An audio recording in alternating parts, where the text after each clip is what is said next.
Morning, Dr. Mark. It's your Good friend morning. How are and you? peer from Johnson & Johnson. I'm good. Welcome. Thank you. I see the J&J logo on my screen. Yep. Better that than me. Oh, no. We want to see smiling faces this morning. We want to see people who are happy. It's Friday. It's an incredible conference. All right.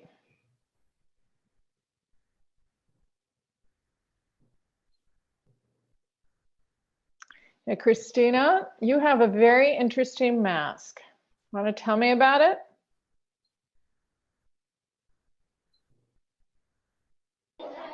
Yes, I am. This was our mask from our science and engineering fair for this school year. Yeah. So that's the one on the top, and then I just have on a disposable one underneath for the double mask. So where are you at right now? I am at summer school. I'm teaching a STEM class, and I'm in, well, the city is Snellville, Georgia. Our district is Gwinnett County Schools. Wonderful. Well, welcome. Yes. It's great to see you. And I am the junior HOSA advisor here at my school. So I have good. 2 students that are competing for in competitions this summer. Exciting. Yes. Well, that's great. This is good.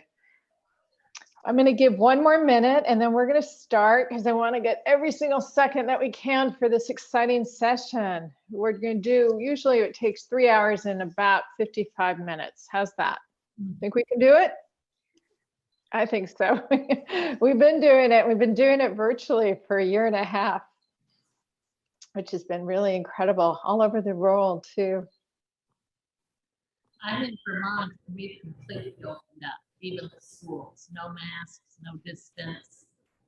80+% to 12 and up are all vaccinated. So Wow. I'm feeling bad for the Georgia folks still need to wear masks. Yeah. You guys will get through soon. Where are you located? Southwest corner of Vermont. I'm sorry, in Vermont? Southwest corner. So we're very close to New York State, all of New York. Yeah. Right, well, Vermont's done very well too. We've been tracking the numbers, so great. Just our way of life that is us easier too. We don't get into big groups. We always keep our distance, and we don't have public transportation or much of it. And people play in science and get their vaccines too. Yeah, it all helps. It all helps. Wait, I was sort of saying that when I got my J vaccine, I was doing a little happy dance. Well, I'm glad to see the happy dance these days. So speaking of happy dance, I want to welcome you to our roundtable for HOSA. It is from spacesuits to gym shoes. And when you got gym shoes on, you can do those happy dances and you can do them well. I am Dr. Sarah Lynn Mark. I am one of the HOSA 100 advisors, and I've been working with HOSA for many, many years. Some of you might remember me because I've done some roundtables with all of you. I've done book events, certainly talks. And then we hosted through iGiant, which I'll tell you what iGiant is about, a challenge competition about 2 years ago. And we had a really exciting submission for that. So on behalf of iGiant, which is an acronym for the impact of gender, sex on innovation and novel technologies, I want to welcome you to the 2021 HOSA iGiant Roundtable. Now, we've been doing roundtables virtually for the past 1.5 years, and they have gone so well. So I'm really happy that we're going to be able to do that with you today. I want to say that several of our youth ambassadors, and I'll explain to you what a youth ambassador is, are actually from HOSA. So hopefully as you go through the next hour with me, you'll see about how this could relate to your life and if you want to come on board and work with us. So welcome to this roundtable. So what is iGiant? iGiant is a nonprofit. We are actually the only nonprofit accelerator for gendered innovation in the entire world. We work across the health, IT, transportation, and retail sectors. And what we do is we're an accelerator for gendered innovation and design. And I'll explain to you what that means. But something that's really important is that our goal is to improve the safety and quality of life for everyone in every environment on Earth and in space. And I say space because I'm also from the space program. So I've had a chance to work with a lot of our space admirers and enthusiasts over the years. Let me just tell you a little bit about me. I'm a physician. I'm an endocrinologist, a geriatrician, and a women's health specialist. So I have a couple of specialties. I have worked for the US Department of Health and Human Services, for NASA, and also for the White House. I have created a boutique consultancy, so I work with industry and academia. And I created this nonprofit about 4.5 years ago because of stuff I saw when I was working on Ebola. Some of you might remember when we had Ebola, another one of those wonderful viruses that we've dealt with. And also what I was seeing with precision innovation, how we needed to really better tailor everything in our life to meet the needs of people. I don't believe a one size fits all really works very well. It really doesn't. So I have been so fortunate over the past 4.5 years to lead this nonprofit. And let me tell you a little bit about iGiant.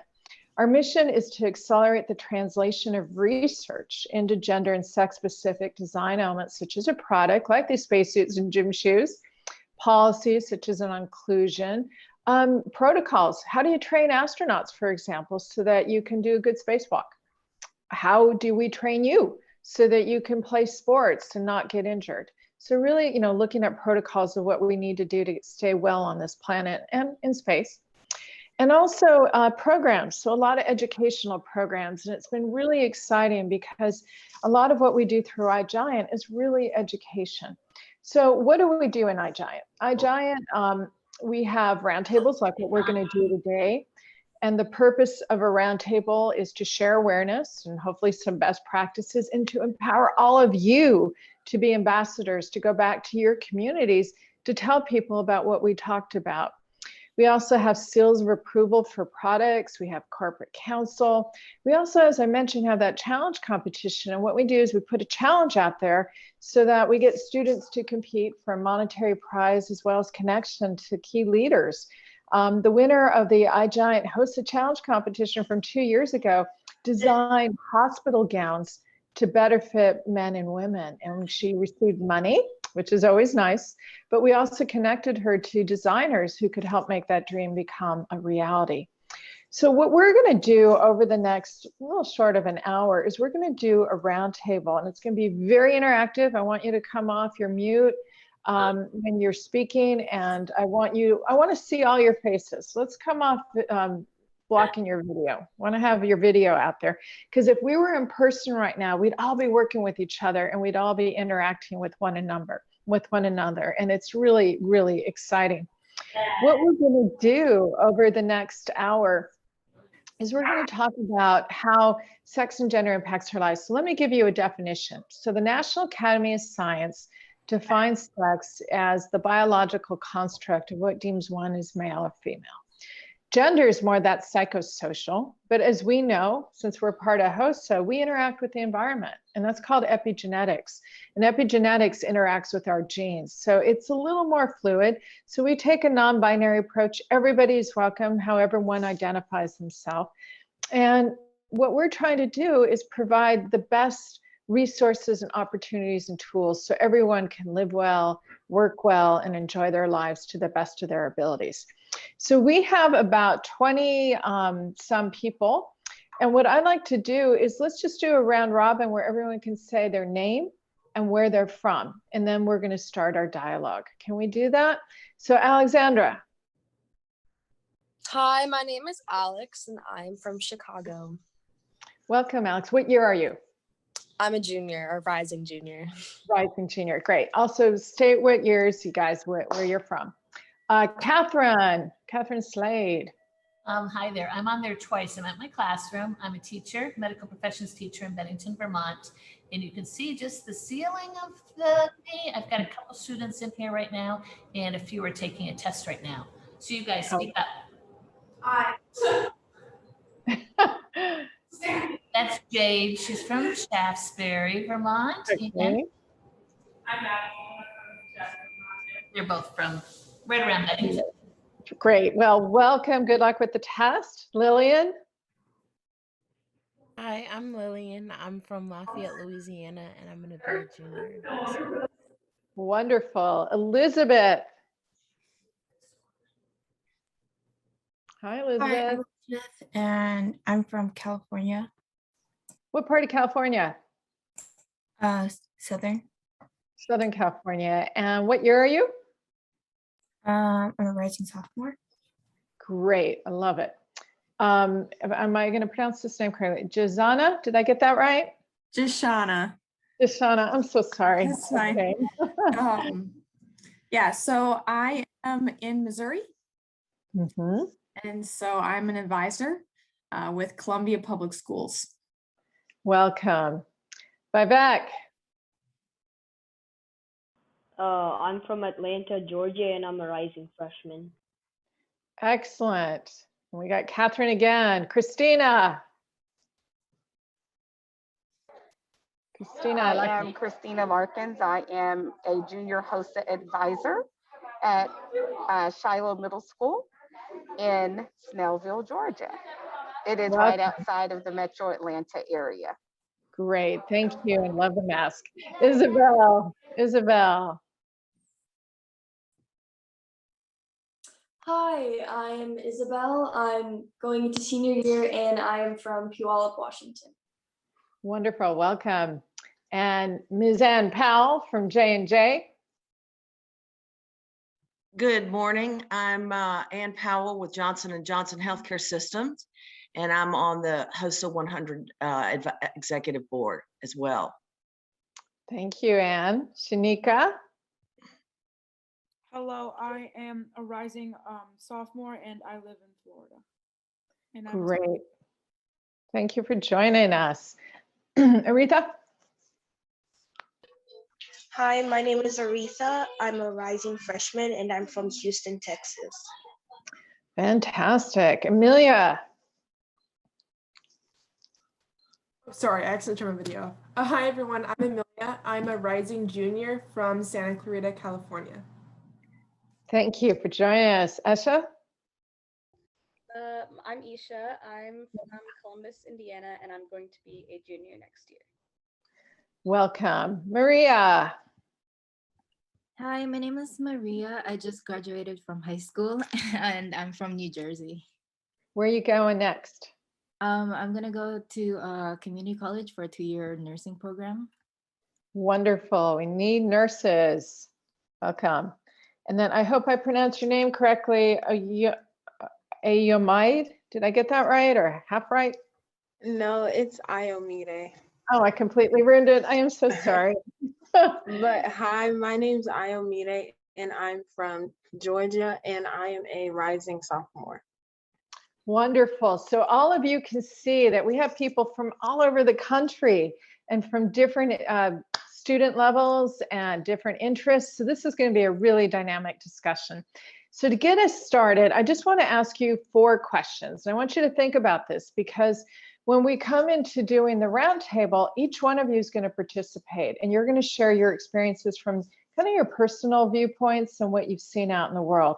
So how many of you ever took a medication and had a side effect or knew somebody who had a side effect? Raise your hands. Yeah, I think almost all of us. And, you know, and I always give the story that I once took a medication when I was flying to go to Geneva to the World Health Organization. I had to give a really important talk and I was given a sleeping medication so that I would sleep on the plane. Because when I get on the plane, I have to watch every movie. Remember those olden days when we actually got on planes? And so I would get there and I'd watch a movie from the minute I got in the seat to the minute I got out of that seat, and I knew I had to sleep. Well, they gave me a medication and it was too high of a dose. And I always tell people, I don't ever remember getting off the plane and giving a speech. And later on, about 2 years after that, the FDA came back and actually said, you know what, that dose of medication is too high for women. And they actually cut that in half. And I could have said, hey, I knew that. So we have known back in the turn of this century, 8 out of 10 drugs were pulled off the market because they were actually more toxic in women, because women may need different dosage of medication. You know, Ann and I from J&J and I've had discussions about, you know, maybe women need less of a dose of a vaccine, and that would provide more vaccine out in the community, as well as maybe less, you know, some of the side effects that are common and normal for a vaccine. So we know that women, you know, we really have to look at differences at a biological level, because men and women metabolize drugs very differently. I mean, look at COVID.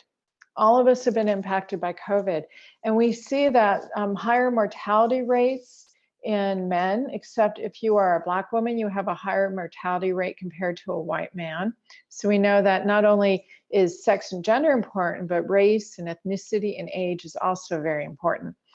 You know, we've seen that long collar syndrome tends to be more common in women.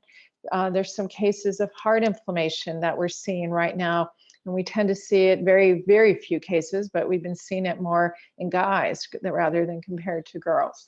So it's really fascinating to see how we see these sex differences and gender differences. Any of you been working on your phone and computer 24 hours a day? Raise your hand.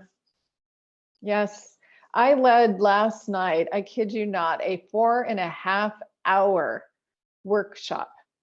4.5 hours by Zoom. Can you imagine that?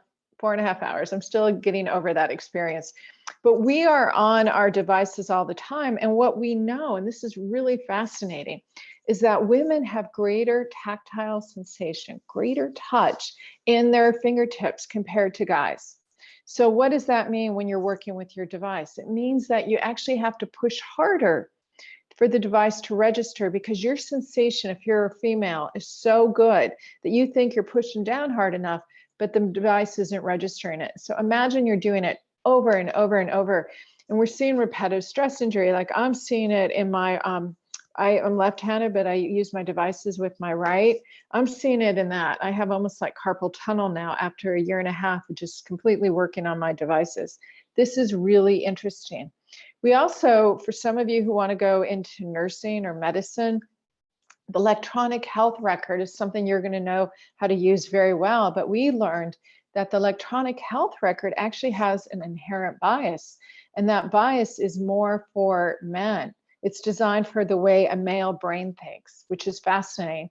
The female brain has 2 hemispheres. We all have 2 hemispheres, right and left, right? The female brain is really active in both hemispheres, and that little highway between the two called the corpus callosum, it's on fire.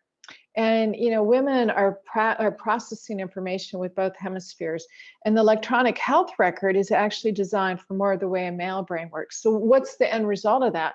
Women tend to have more exhaustion at the end of a day because she's trying to work with a system that's not designed for the way she thinks. It's really fascinating. Any of you know anybody who's been in a car accident? Raise your hands. Have you been in a car accident? Yeah. So what we have seen, studies have shown that there are more severe neck injuries in women compared to men.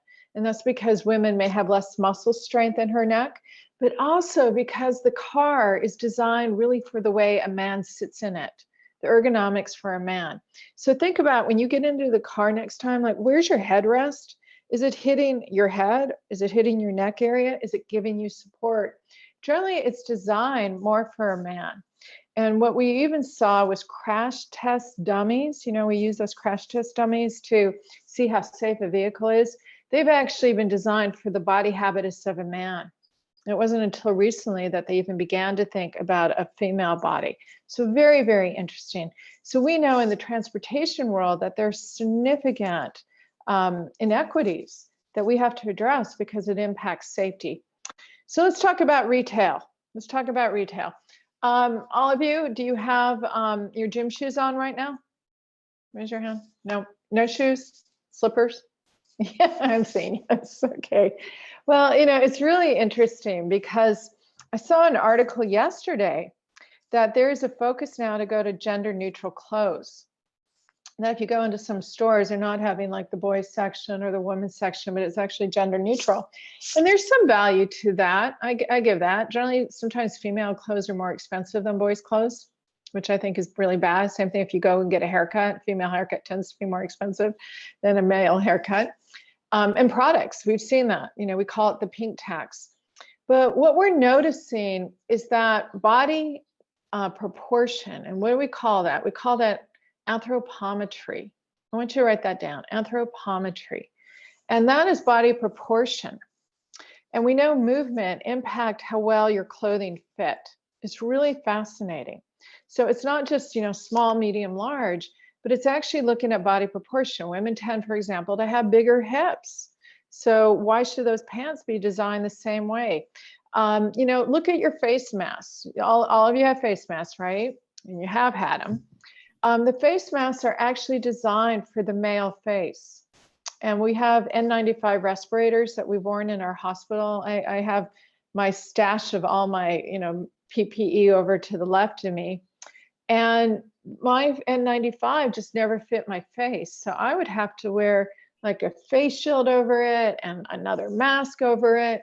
And then some of our residents would actually wear other kinds of respirators because for female faces, it doesn't fit. It's very concerning.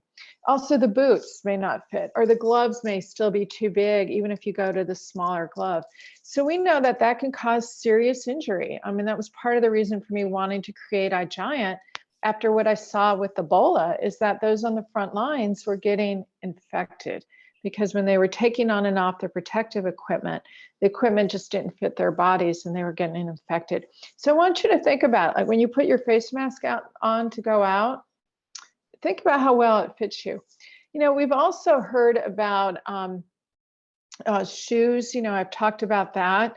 A lot of our athletic shoes have been designed that they've really been designed for the male body. So some of our female athletes, they can actually injure their knees because the gait has not been designed for their feet, for the way they walk, and they haven't been trained how to stop properly. So that's another issue. We even see that with skis. I have a member on my on my board of directors for iGiant, and she actually designed snowboards for women because she realized that women's movement is different. The hip movement's different, so it can't be that same size. We even see it with golf clubs. Women's swing is different. So it's everything. We got the Olympics coming up next month. How many of you are going to watch the Olympics? Yes? No? I bet you will. I bet you will. I love the Summer Olympics. And no matter how well a woman trains, she's never going to run as fast as the fastest man. And it's not because she's not an extraordinary athlete. It's just because there are differences in muscle fibers. And women tend to have more muscle fibers that convey long duration activity, endurance. So a woman probably could outrun a man in regard to a marathon, but as far as speed. So I don't want you to think about, when they flash those numbers out there about the fastest man and the fastest woman, that if a woman's speed time is not as the same as a guy, doesn't mean she isn't an extraordinary athlete. It's just there's different muscle fibers that convey different abilities. And so it's just something, to think about.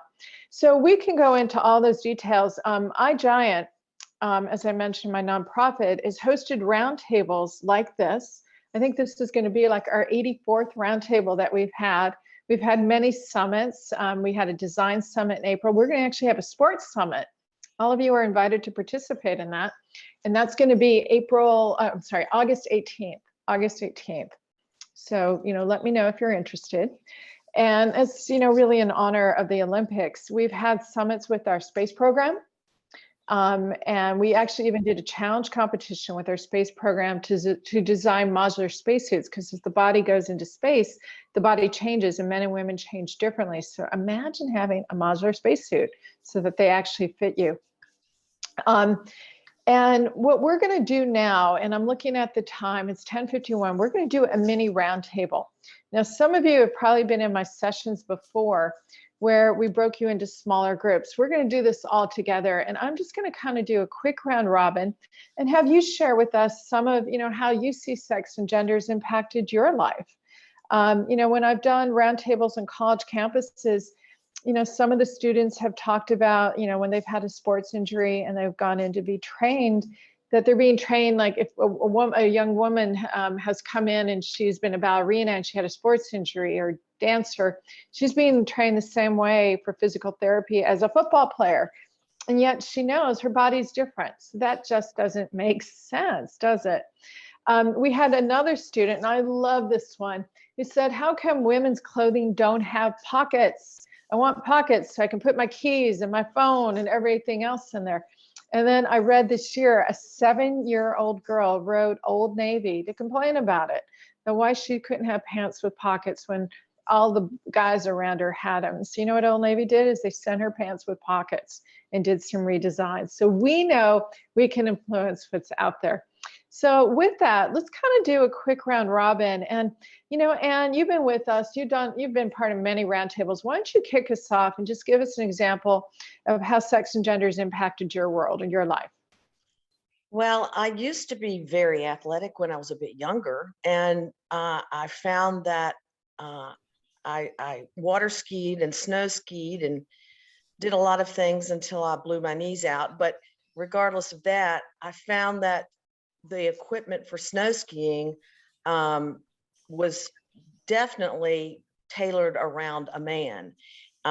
You know, it was rare you found boots and the skis that were tailored to what a woman needs. And to your point, you said earlier about hip movement or body movement, I think that that's been a real challenge. I don't snow ski any longer, but I think that's just one way that's impacted. I could go on and on about a lot of other things, but I do agree that especially in medicine, as well as other areas, that they need to tailor more around the differences in gender and how things are approached with males versus females. Thanks, Anne, for bringing that up. When I did a summit at NASA, we had the first female fighter pilot. I wonder if how many of you want to be pilots here to join the military. Incredible program. And here's the top elite, Top Gun. And she said that when she would do long flights, she would have to unzip her entire flight suit, detach herself from her safety harness to use, you know, to go to the bathroom, whereas men just had to unzip. And a lot of women basically would dehydrate themselves during like 11, 12-hour flights because they didn't want to have to go through that. And then they had kidney problems. So, you know, simple designs really have profound impact. And so I want you to even, you know, think about that. So why don't we, you know, I'm going to just kind of randomly call, and there's no pressure. And remember, there's no right or wrong answer. It's all just good stuff. Alexander, do you want to share some thoughts? Yeah, sure. Well, I remember when I was a baby, like everyone, when my parents went out with me, I always wear blue, and a lot of people like associate blue with being a boy. So they would be like, oh, like that's such a cute boy. And my parents were like, no, that's a girl. So I guess that could be an example. Yeah, so that's an example of like gender identity. And so there's that question of, do we go to a gender neutral, or do we just kind of, you know, see that rainbow of colors? So that's great. Thank you so much for that. Catherine. I've actually had issues with, even if clothing is made to fit women, things like even the HOSA blazer. I'm a little curvy for a lady. And if I need the room in the chest, the arms are coming down like I have gorilla arms. Yes. The proportions, they just make everything bigger. I do not have basketball star arms. I'm just bigger around my chest, and things just don't fit. They don't fit, right, because they're designed for a different body type.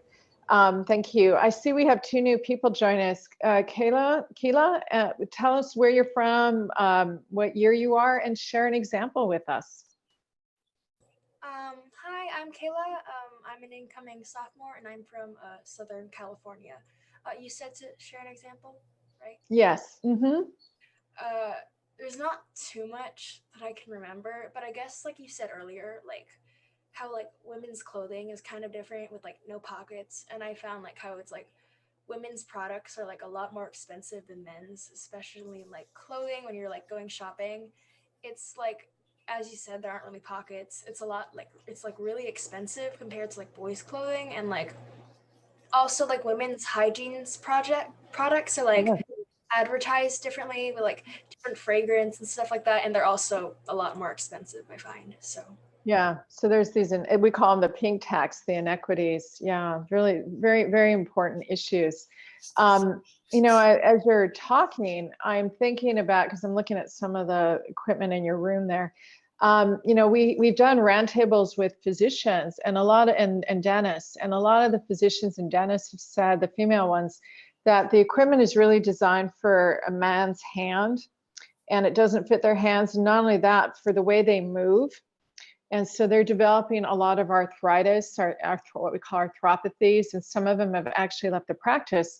So, you know, we're looking at working with surgical instrument companies so that you design equipment for the way a woman moves and her hand strength. I mean, even if you were to go into like a Home Depot and look at a hand drill, there are some made for a woman, but sometimes they're, you know, and it should be the grip, but I found, I got one, love Home Depot, got one, but I found it's just not that powerful. So they shrunk it, you know, it's that pink it, shrink it thing, but it actually isn't effective. It never worked for me. I couldn't really do anything with it. So that's, you know, another aspect of, you know, it not just making it look cute and whatnot, but actually making it be effective. Kirsten, I think you've come on too. Kirsten O'Connell, tell us who you are, what year you are, and give us an example. My name is Kirsten. I'm a rising junior. Come off your video for us. Oh, okay. There you are. I don't know, like a lot of the examples were pretty good. I would say oven mitts is also another thing, because they're like for bigger hands, and like when I put my hand in it, it kind of falls off. You bring up something so important. Thank you for doing that. And you know what? I was thinking about that too, because I've ordered a new pair, and it's like, for whom does this work? And you know, it's protection, right? It's protective equipment. There's a company in Texas. I think we have someone here from Houston. This company is from Texas. And what's really interesting is it's called See Her Work. You can look that company up. And it came about because after one of the hurricanes, one of the women had ordered that, you know, gloves. And every time she was trying to pick things up, her gloves would come off and she was getting injured. So she said, you know what, I'm going to design a company, and I'm going to design the equipment so that it fits my hands. Interestingly, I bet many of you have been to Disney World, Disneyland. I got contacted by somebody from Disney World in July last year, because she needed better protective equipment, and I connected her to that company, and they designed her better equipment she needed so she could go and do her job safely. So all fascinating. I'm just going to kind of, you know, instead of having me call on you, how about you? I know you're not one of you are shy, because you're HOSA members, and I've been at that HOSA opening ceremony and my ears rang for days. So, by the way, do you know that as men age, they lose the ability to hear women's voices? Seriously, it's fascinating. And I always said it's evolutionary so people don't fight, but it's fascinating how that happens. So again, another, you know, biologic sex difference. Let's go ahead and have you speak up. That way I don't have to all just call on everybody. Go ahead. So, I don't know. I guess I feel like there's a pressure to conform to certain standards of appearance that maybe are not equal for men. Like I don't wear makeup. And so I do, you know, see a bunch of other people wearing makeup, or like people like saying that, you know, I should at least wear some like underneath my eyes. But my brother, he has like, you know, you get those vein areas underneath your eyes. Right, dark eyes. Yeah. And my brother has them. It's from having, you know, thin layer of skin under there. So, but I just don't want to take the time. I like to, you know, be able to get up, get to work like guys do. They don't have to spend inordinate amounts of time preparing to go out. At least that's, you know, from what I know from my brother. And thank you for bringing that up, because those are sort of some of the gender inequities and issues to address. We have these different standards. And how do we level the field so that you're being judged by what you say and not necessarily by how you look? I think that's important, right? And your preferences. Thank you for sharing that. I like that. More comments? Just building off of that, another thing that I've also noticed is very different is also school dress codes. They tailor them specifically directly towards women, and you can see that very evidently. And I think that's kind of like sad in a way, because we're not able to express ourselves how we would like to, whereas there isn't much regulation on how a man can, or someone of another gender could, express themselves. And another thing that I've also noticed is we had an interesting discussion in class one day about how a car and a car seat and seat belts, all of that were, designed for a man, and the passenger seat was designed for a woman because they never thought that, a woman could drive.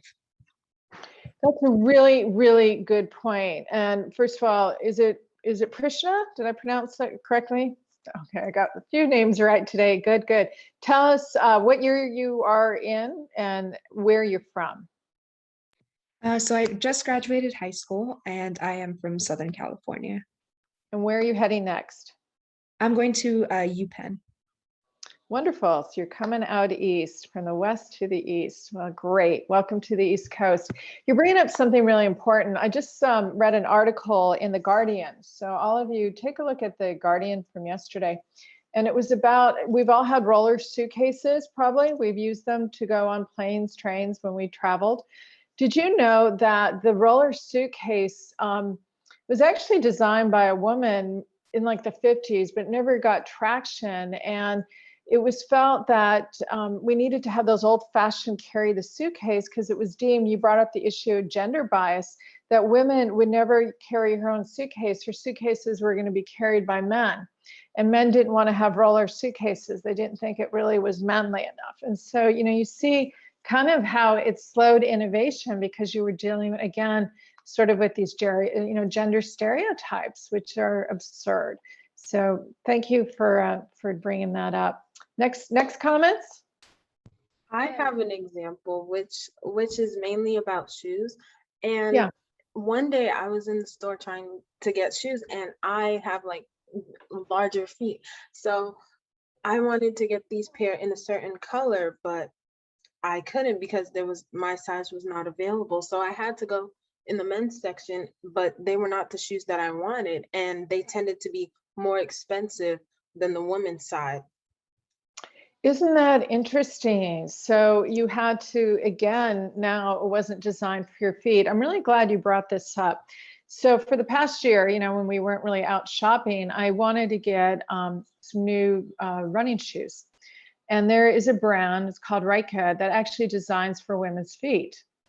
And, usually when I go into a shoe store, I have like 20 shoes around me. I have all those boxes piled up, especially for athletic shoes.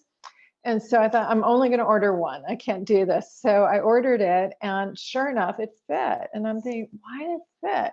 And then I realized it's because it's designed for a woman. It's designed to look at our gait. It's designed to look at our arch. Really fascinating how when you really do that computational modeling and you look at all that, you get that fit. So you were discriminated because you have a larger foot size, and you wanted a shoe for your style. Very important. I love that. And we can do something about that. Let's go to another comment. So I read Hi. the other day. Hi. It's okay. I have her. Who's speaking now? Isha. Isha? Hi, Isha. So I didn't ever think about this before, but it's kind of the way that we like react to the way that girls and boys act. So when girls are fans of like, a band or an artist, people might describe them as hysterical, crazy. Boys are like avid sports fans acting the same way. We call them passionate. So I think the way that we describe them is kind of Yeah, so you're bringing up something that's really important, and that's the thing with, iGiant, because we look at, you know, the gender and the sex differences as well. And I know in my training that if I made some comments that were contrary to what some of the other folks were, I was being aggressive. Whereas sometimes if a man made those comments, it was being assertive. So this is part of the reason why we're doing these roundtables, because we want to listen to each other. I think some of it is just misconceptions. And as we talk to each other and listen to each other, we can help solve this. So keep that in mind as we get to the next session, next part of our roundtable. We've got about 3 more minutes of this session. More comments from folks, more examples, because we're going to go into the call to action. And every one of you hopefully is going to have a call to action. Yes, more comments? So I sorry. do you want to go or do you want Let's have Aretha first, and then we'll go to Lillian. How's that? Oh, okay. So I have an example close to the shoe example. So when I was in elementary school, like I had a dress code. So we had to wear khaki pants. But as I grew older, my khaki pants were getting smaller and smaller. And so my size wasn't in the women's section. I had to go to the men's section to look for my size, and I still had to use a belt. And so even that was really difficult. Absolutely. And it's you know, I'm thinking when I went to Antarctica, I had to wear, you have to have a special, you know, clothing. And they didn't have the ladies jacket. I had to get a small man's, and I look at the photos of me in the small man's jacket. First of all, I look like a penguin. And so it just didn't fit.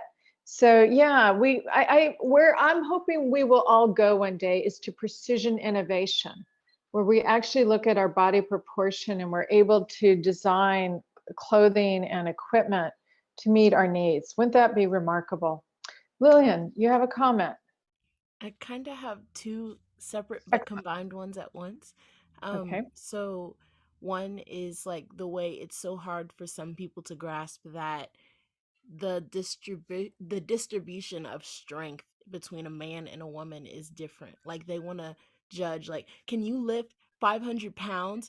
But it's different. Like our bodies are made to support weight in different places, and people have a hard time. Like they'll say, oh, men are stronger than women because they can lift this, but a girl can't. Well, if you were to take the time and reevaluate and put it so that it was catering to the strengths of a female body as opposed to a male body, you would see that we have the same capacity to do the same things, just in different ways, you know? And I think Yeah. that is something that we need to talk about. Yeah, thank you for bringing that up. I've done roundtables in gyms because I think it's really important. You know, women have different muscle structure and strength in the upper body. So it's a question of push-ups and chin-ups. And just because you can't do 100 of them doesn't mean you're not super strong, but that is the measure. We've also talked about trainers and gyms that they should provide assisted devices for women so that they can do that. Because again, you are absolutely right. There's different strength and it's body proportion. A very, very important point. And then how we train is different so that we don't create these injuries. A lot of women, you probably remember in the Winter Olympics, there were women who had really serious knee injuries. They were blowing out their knees. They're being trained like a man, how to turn and twist and stop. And they're blowing out their knees because the hip axis angle to the knee and the hip is different. So this is where, if you know, taking into your point, Lillian, we train according to the way your body's designed, we get better performance and it's safer. Now you mentioned you had another comment.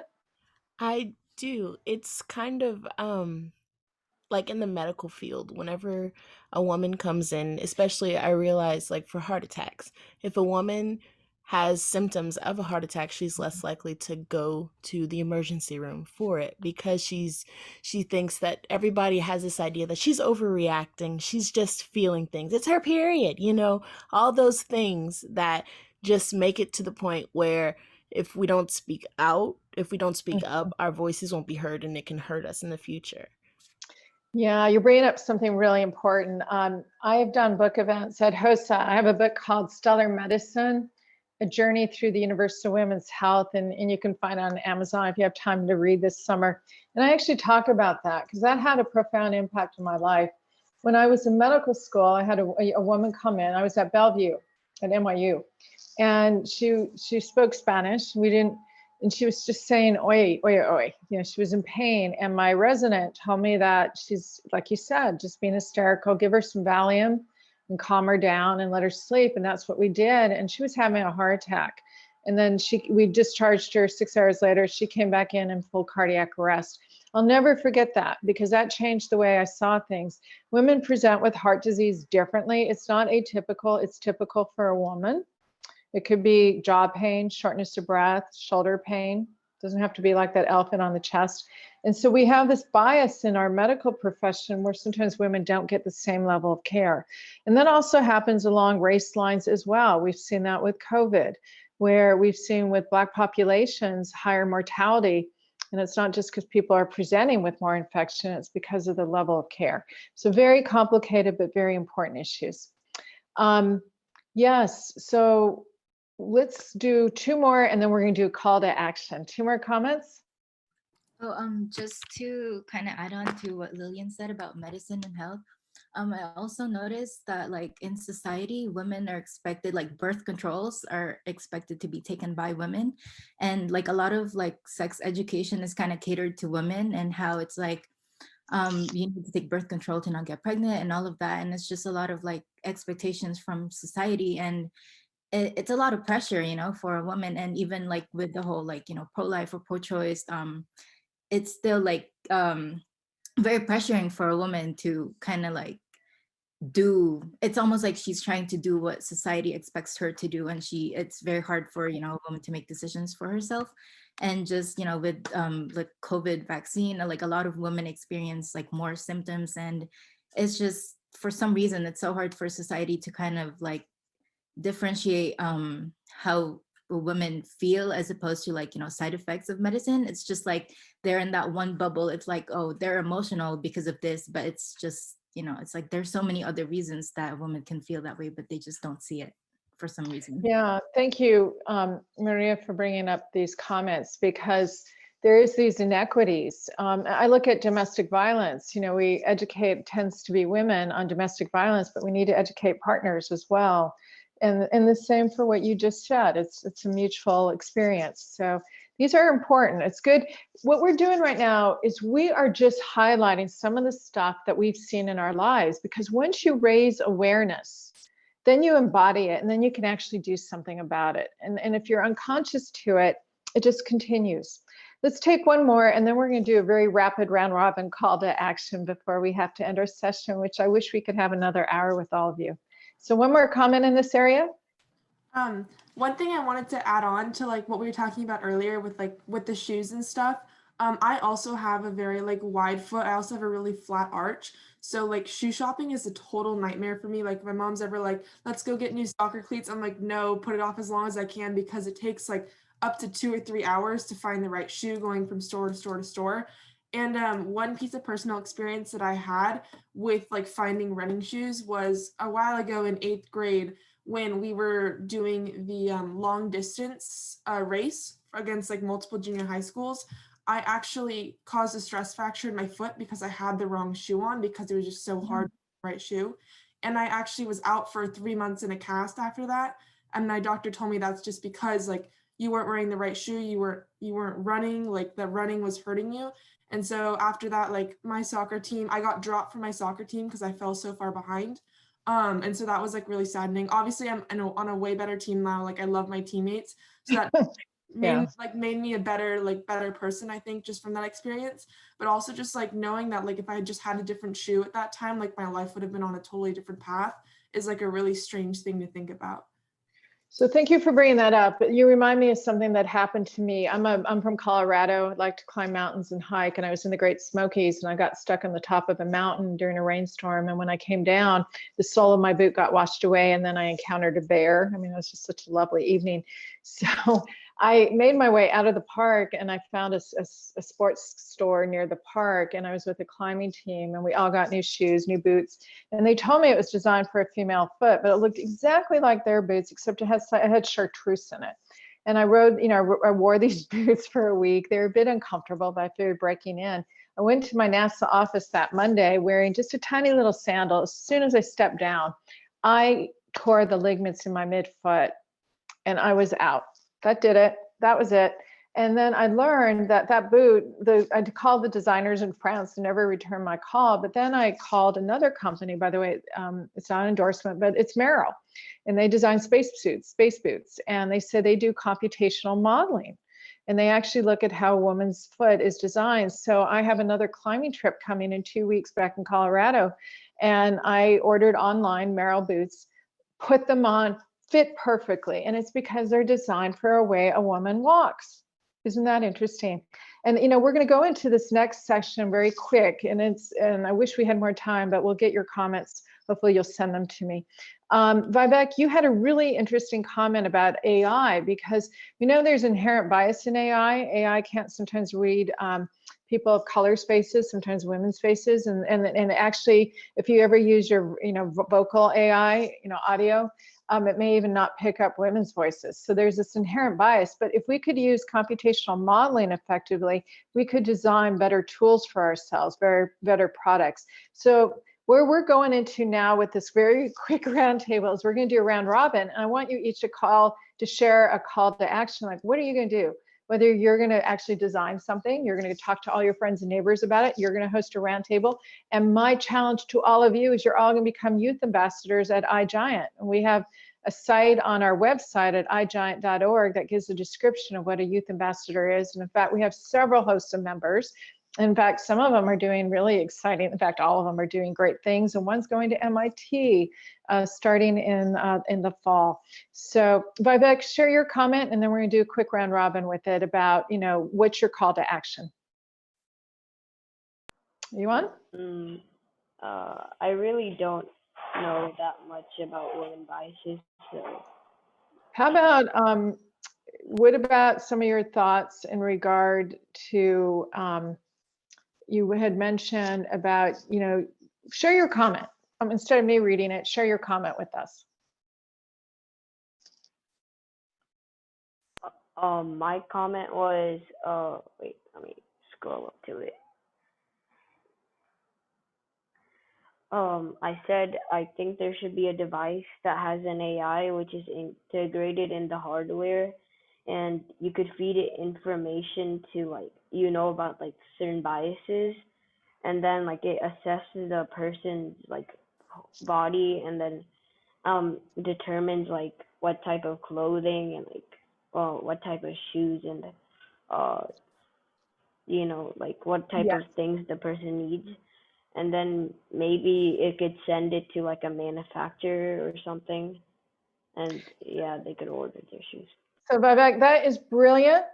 We think it's a phenomenal idea. What I challenge you, since we're doing calls to action, is I want you to look up to see if there are any kind of companies out there that do that. Can you do that? And then will you write me back at igiant.org to let me know what you found? Okay. That sounds phenomenal. Let's do a few more calls to action. Thank you for sharing that. What are you going to do? I think a big thing that I hope to do is, especially with my friends, and my family, since you have the minority aspect and then you have the gender aspect and the sex aspect, to encourage them to not just sit there and take it. Because if you just sit there and take it, it'll hurt you. And I do that too, all the time. I'm like, I don't need to go to the doctor, but I probably do. So just getting out there and not letting society's limits, society's judgments, saying that you're hysterical or whatever, not letting those hold you back from getting the healthcare and the care and the treatment that you deserve. Thank you for bringing that up. And you're so right. The intersectionality of it all really creates that tapestry and having your voice and speaking up. And I hope you will host a roundtable, kind of like what we're doing right now. Host it with them. Do it in this sort of format because it's very non-threatening and it lets people's minds open up, and you'll be amazed by what you'll hear. Thank you so much. Let's have a couple more calls to action. tying to what Lillian said and you said, just not being afraid to use your voice whenever you encounter a problem like that 7-year-old girl did at Old Navy. So if there's a short size or there's shorts without pockets or shoes that don't fit you, just don't be afraid to reach out to them, and like hopefully they'll solve the problem for you. So 2 things. First of all, can I see your doggy? I see the fur. What is this, a doodle? No, he's a Bichon. Beautiful. I love it. Adorable. And and then I have a doodle, Labradoodle. So your call to action, will you write one of these companies if you see something? Yeah. And then let us know what happens. I think that would be really exciting. Fantastic. And get all your friends to do that. Like one afternoon, go through and see what companies really need to be reminded of having better design. Love that. It's perfect. Next call to action. Kind of like what everyone before said, I do think it's really important to like talk with your like friends about issues such as this, like because like with my friends at least, we do sometimes have educated discussions like this and stuff, and kind of about like social issues if they ever come up, if like in conversation. So that's something I plan to do, and kind of like just talk about anything, problems related to like gender or anything that we'd like experience. And it's also good because you can like learn from your friends as well.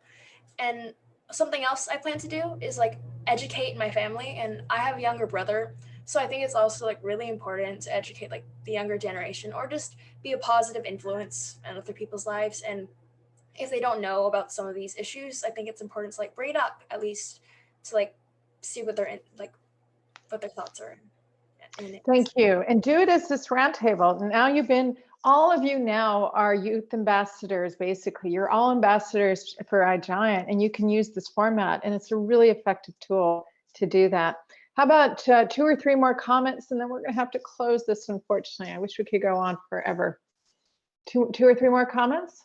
Something that everybody else mentioned that I think is also essentially important is, educating like the men and like the males in our lives, because women, we experience it, but it's not necessarily true that like, everybody understands it. And so, being able to educate people, I think, is the first step on like making change. It's the first step on reform.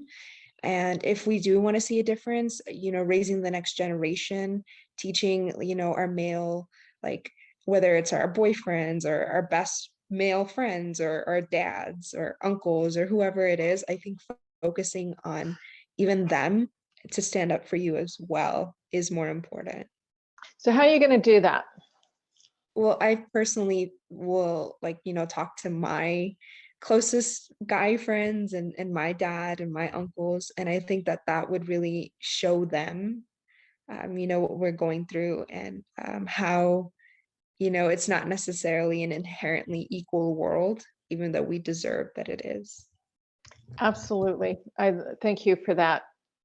2 more comments, 2 more calls to action. All of you have calls to action, but we have only time for about 2 more for this session.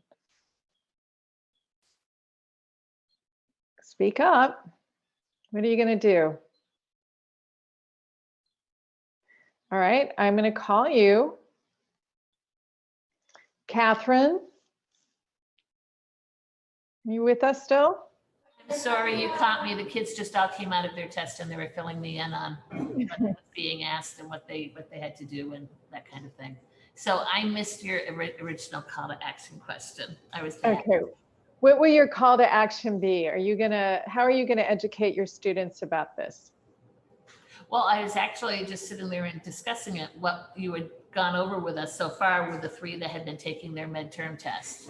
And just making us more aware of it. And especially, I already do teach about when we're teaching about the heart.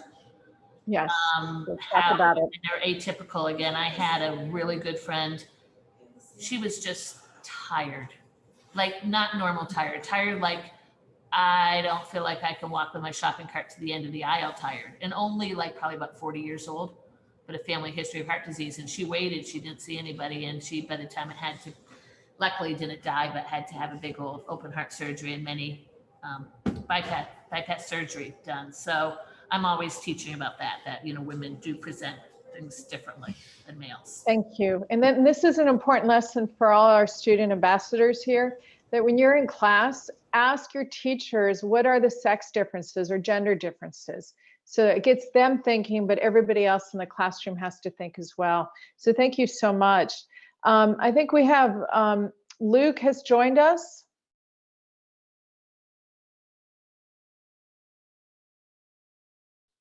But there's no audio, so we're going to move on.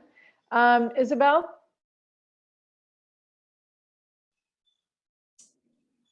So my call to action would be kind of similar to what a lot of people before me have said, but kind of just making sure to advocate for yourself and encouraging the people around you and the women around you to advocate for themselves and not just accept that, oh, well, this equipment is made for a man, and so I'm just going to kind of have to deal with it and work with what I'm given. Like, I think advocating and saying, I deserve to have something that is catered towards me and my proportions and what's going to be healthiest for me and give me the best outcome. So I think that not like taking a step back and kind of accepting things as they are, but being like, no, this is, if the men deserve to have, you know, these things that are catered towards them, then we also deserve to have, you know, equipment and whatnot that's catered towards us. So I think definitely just advocating. So for all of you, and that's a wonderful way for us to end the roundtable. I wish we had more time where I could do a full round robin with every one of you, but I want each of you who've been part of this roundtable to write down on a piece of paper or in your phone what your call to action is, because when you put it down, I found that whether you share it with the world or you put it down in writing, you then do something with it, and you'll be amazed how much progress is going to happen. I also want you to go to www.igiant.org. That's our website. Take a look at our Youth Ambassador program. Also, there's a comment page, a contact page, and send in what your call to action is. I would love that. We can collate that, because your calls to action are powerful. They will change the world. They will change your lives. They'll change the lives of so many people around you. And I want you to host roundtables. You know, we have an invite that we share with the world that you could use. It sounds like you could just call your friends and have this kind of, or family members, and have this discussion, because each one of you now, because you participated, are iGiant ambassadors. You now understand the issues, you now can share them with others. So that's how we change the world. Because our goal here is to have everyone see the universe through a lens of a sex gender lens. And once we do that, then we achieve equity for everybody. So I want to thank you so much for spending the morning with me. I wish you a very, very successful conference. I wish I could see all of you in person, and hopefully next year that will happen. And thank you for being part of iGiant this morning. Really appreciate it. Bye, everyone. Thank you so much. Bye-bye.